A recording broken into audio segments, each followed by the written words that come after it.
अब मैं कुछ अगले वीडियो में कुछ छूट गया था, वो किसी कारणवश, तो मैं आगे बढ़ती हूँ।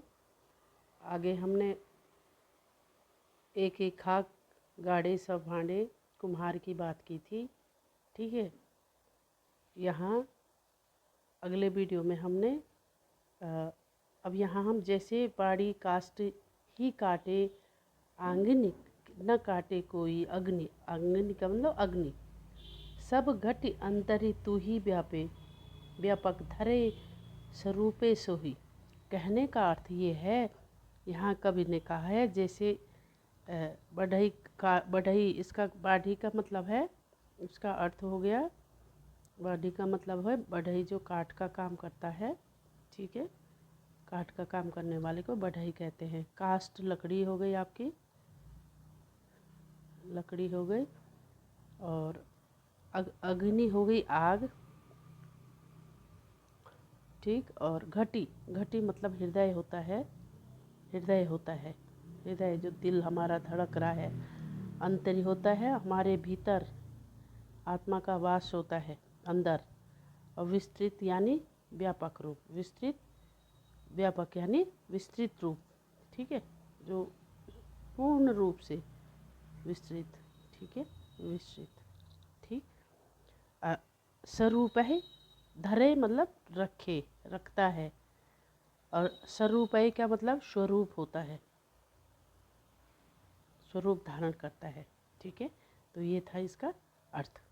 अब देखो ये क्या कह रहे हैं, कबीरदास जी कह रहे हैं, ठीक है। एक जैसे ये देखो, जैसे जैसे क्या है, जो काठ का लकड़हार होता है, लकड़ी काटने वाला होता है, उसके बारे में कह रहा है। कबीरदास जी कहते हैं कि जो लकड़ी के भीतर है ना, आग हर वक्त मौजूद रहती है, ठीक है, हर वक्त उसके अंदर आग मौजूद रहती है।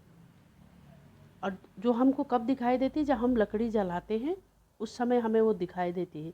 तो उनका कहने का मतलब है कि जिस प्रकार बढ़ई लकड़ी को तो काट सकता है, बढ़ई क्या कर सकता है, लकड़ी को तो काट सकता है, लेकिन उसके भीतर की आग को नहीं काट सकता है, बिल्कुल नहीं काट सकता है उसके भीतर। ठीक उसी प्रकार मनुष्य का शरीर भले ही मर जाता है, लेकिन उसके अंदर आत्मा क्या रहती है, अमर रहती, वो नहीं मरती, उसको कोई नहीं मार सकता है, ठीक। मनुष्य के भीतर आत्मा तो रहती है और उसको कोई नहीं न मार सकता न काट सकता है, ठीक है, उसके अंदर।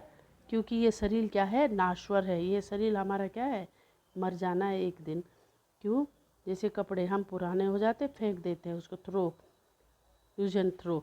और वैसे ही शरीर, आत्मा क्या करती है, शरीर को यूज करती है, जब ये जर्जर हो जाता है तो इसे क्या करती है, फेंक देती है, इस शरीर को क्या कर देती है, फेंक देती। उसी प्रकार आत्मा भी, मनुष्य का शरीर भले ही मर जाता है पर क्योंकि वह नाश्वर है, शरीर को तो मरना ही है, ठीक है, वो नाश्वर है, नाश होना उसका, लेकिन उसके भीतर की आत्मा अमर है, क्योंकि वह परमात्मा का एक अंश है।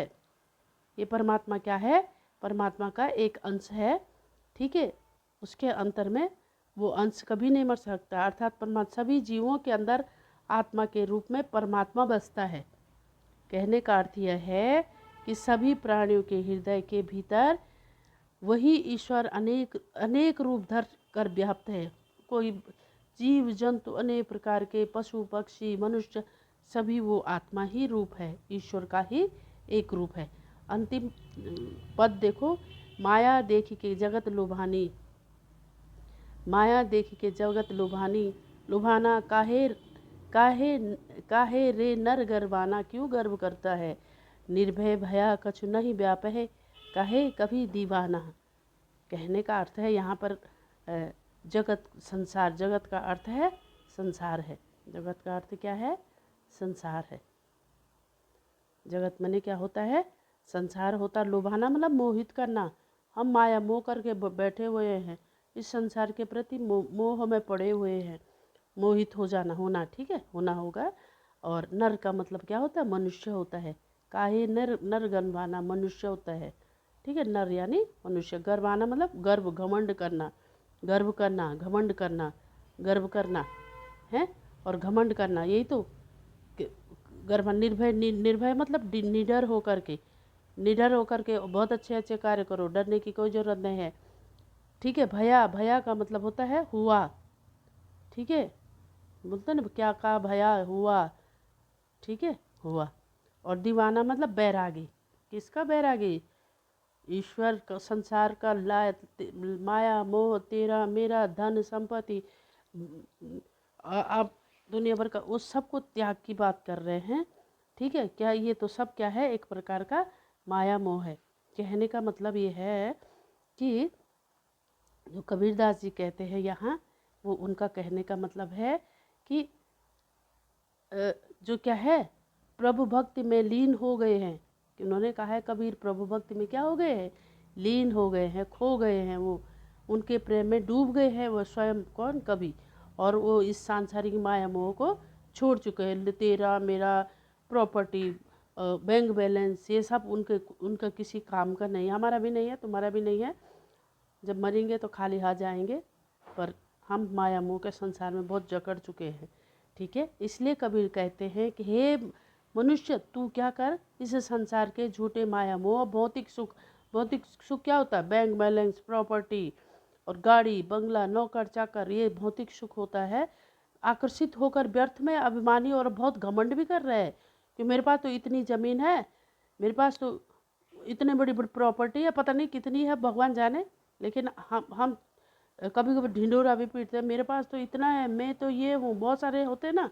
अरे भाई, आपको धनवान होना, आपके पास प्रॉपर्टी होना तब मायने रखता है जब आप किसी गरीब की मदद कर रहे हो, किसी नीडी मनुष्य को देख रहे हो, किसी बच्चा होनहार बच्चे उसको पढ़ा रहे हो, उसके स्कूल फीस भर रहे हो। अरे तो किस बात का वो गर्व है? तो हम क्या है, व्यर्थ में क्या अभिमान करके बैठे हुए हैं। क्योंकि ये सब तो शरीर, ये सारा शरीर तो क्या है? नाश्वर है।